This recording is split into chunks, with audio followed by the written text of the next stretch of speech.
মাননীয় স্পিকার, আপনি লক্ষ্য করেছেন অন্য দাবির ক্ষেত্রে কিন্তু মাননীয় সংসদ সদস্যরা নিজেরাই আর্গুমেন্ট করেছেন। এই দাবির ক্ষেত্রে ওনারা কিন্তু পোশাক পরিহিত আইনজীবী হায়ার করে এনে উপস্থাপন করেছেন। আমি দেখেছি ব্যান্ড, ওনার এখনো ব্যান্ড আছে, খেয়াল করেছি আমি। সুতরাং আমাকে একটু রয়েস হয়ে বুঝে শুনে উত্তর দিতে হবে মাননীয় স্পিকার। মাননীয় স্পিকার, আইনজীবী যে দাবিগুলো করেছেন খুব জুসি দাবি, খুব ভালো দাবি, খুব জনপ্রিয় দাবি, কিন্তু ছাঁটাই প্রস্তাবের রুলস অফ প্রসিডিওরের 118 অনুচ্ছেদের 118 বিধিতে যে পেরিফেরি করে দেওয়া হয়েছে সেই আলোকে করা হয়নি বলে এটা মিসকনসেপ্ট আর্গুমেন্ট। সুতরাং এই আর্গুমেন্ট আমি গ্রহণ করতে পারছি না মাননীয় স্পিকার। মাননীয় স্পিকার, মাননীয় বিরোধী দলীয় সংসদ সদস্যদের মধ্য থেকে দুই ধরনের দাবি এসেছে। একজন সদস্য যিনি নীলফামারী থেকে নির্বাচিত, উনি বলেছেন এই বরাদ্দ অনেক বেশি হয়ে গেছে, সুতরাং সেই কারণে 1 টাকায় কমানো হোক।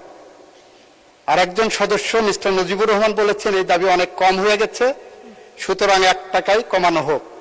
আমি বাণিজ্য মন্ত্রীর সাথে কণ্ঠে কণ্ঠ মিলিয়ে বলতে পারি, একটা ফু দিয়ে দেন, তাহলে 1 টাকা দিয়ে গোটা আইন বিভাগ চলবে। অথবা বিকল্প হিসেবে বলতে পারি, 1 টাকা দিয়ে যদি আইন বিভাগ চালানোর জন্য বলা হয় তাহলে যেভাবে চলবে, তাহলে আমার বিচার বিভাগ দরকার নাই, আইন বিভাগ দরকার নাই, এটা একটা পুলিশি রাষ্ট্র হয়ে যাক। তাহলে বিচার বিভাগের তো 1 টাকা দিয়ে চালানো সম্ভব না বর্তমান বাস্তবতায়। সেই প্রেক্ষাপটে মাননীয় স্পিকার 118 অনুচ্ছেদের 118 বিধির 5টা ডায়াগ্রাম করলে 5টা 118 বিধির ক অনুচ্ছেদে ডায়াগ্রাম করলে 5টা ইনগ্রিডিয়েন্টস পাওয়া যায়। তার একটা হলো আমরা যে কারণে যে নীতিতে এই প্রস্তাবনাটা করেছি, এই প্রস্তাবনাটা ওনারা মানতে চাচ্ছেন, এই নীতিটা ওনারা অনুমোদন করছেন না। দ্বিতীয়টা হলো নোটিশ প্রদানকারীকে সুস্পষ্ট ভাষায় নীতির সকল দিক আলোচনা করতে হবে। তৃতীয়ত হলো নির্দিষ্ট বিষয়ের মধ্যে সীমাবদ্ধ থাকতে হবে।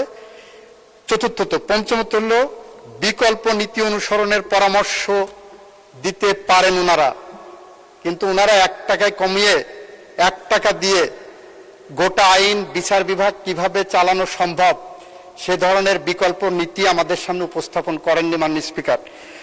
সেটা যাই হোক মাননীয় স্পিকার, এই টাকাটা আমাদের বিচার বিভাগ চালানোর জন্য অপ্রতুল হলেও এই 2030-এর জুন পর্যন্ত এই টাকার বিকল্প আমাদের সামনে কোনো উপস্থাপনা আমাদের নাই বলে এটাকে অনুমোদন করার জন্য আমি আপনার মাধ্যমে সংসদের কাছে উপস্থাপন করছি এবং ছাঁটাই প্রস্তাবটি নাকচ করার জন্য আহ্বান জানাচ্ছি।